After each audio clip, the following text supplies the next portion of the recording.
Each year, the Tuesday after Thanksgiving is dedicated to inspiring generosity and giving back.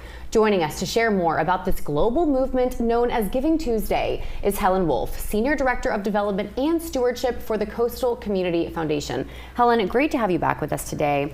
And can you start by giving us a brief overview of what Giving Tuesday is? Absolutely. Giving Tuesday is such a fun event each year that started really as a response to the exciting consumerism aspect of Black Friday. It's wonderful to get a head start on holiday shopping, but there was a real desire to want to do something meaningful and something more for community. So this Giving Tuesday movement really started as a way to not only engage with local businesses on Black Friday, but also to do something charitably following that.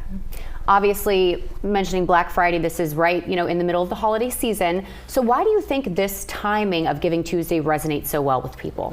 Oh, this time of year is so important for nonprofits. They're trying to close their year end at the end of December, and so this is crunch time for nonprofits to make sure that they can make budget for the year. So giving is so important. This year it's a little later than usual. Thanksgiving is late, and so the crunch time for these nonprofits is even shorter this year. And so anything that donors can do to give to the nonprofits that are meaningful to them is that much more important.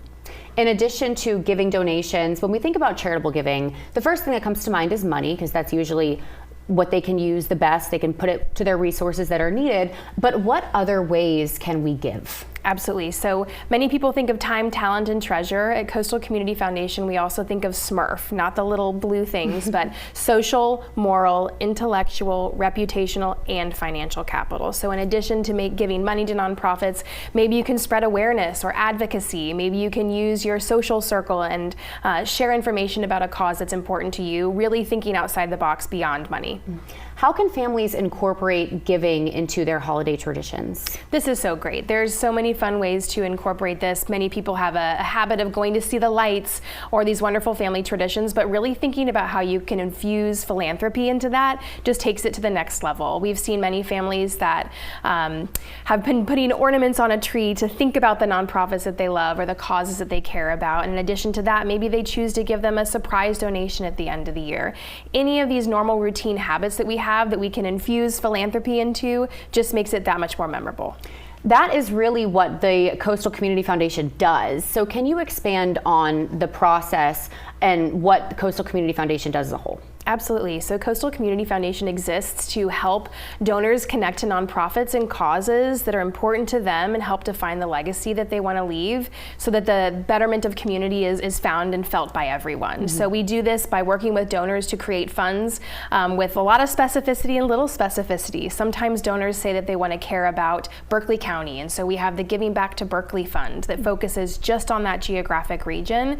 And so we help donors that have a very clear idea of what to do, and we can help facilitate their grants, but we can also take these ideas and dreams and passions and help use our community knowledge and our competitive grant making process to make sure that the dollars are getting to where they want. What wonderful work you guys do. And that leads to my next question. I know that the Coastal Community Foundation obviously vets these organizations, right? But if someone is trying to donate on their own to an organization, how do they know it's a legitimate organization and the money is going to go back into the community? This is unfortunately a problem this time of year. Scams are on the rise. We're seeing so many more mailers that especially the older population is receiving. And so my best recommendation is to ask, to question that. We are happy to be a resource. You can always look at the Secretary of State Charity Division to see if they're registered. But I would just really caution everyone to, if it doesn't seem right, call us, take that next step to look and make sure that that is a real nonprofit. And Helen, before we let you go, I do kind of want to circle back. When you were talking about how important this time of year is for nonprofits, can you emphasize the impact that especially November and December has on these organizations? Oh, it is huge. It is not uncommon for a nonprofit to receive 75% of their giving these 2 months. I mean, this is really crunch time.